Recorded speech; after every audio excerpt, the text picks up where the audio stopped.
از زندگانیم گله دارد جوانیم،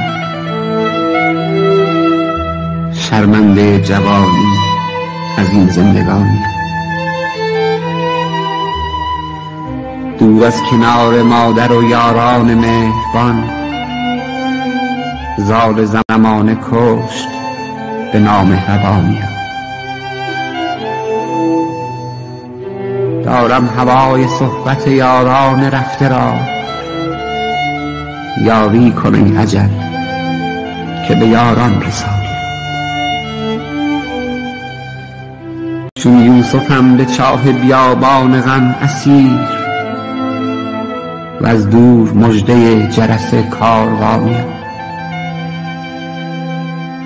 گوش زمین به ناله من نیست آشنا، من طایر شکسته پر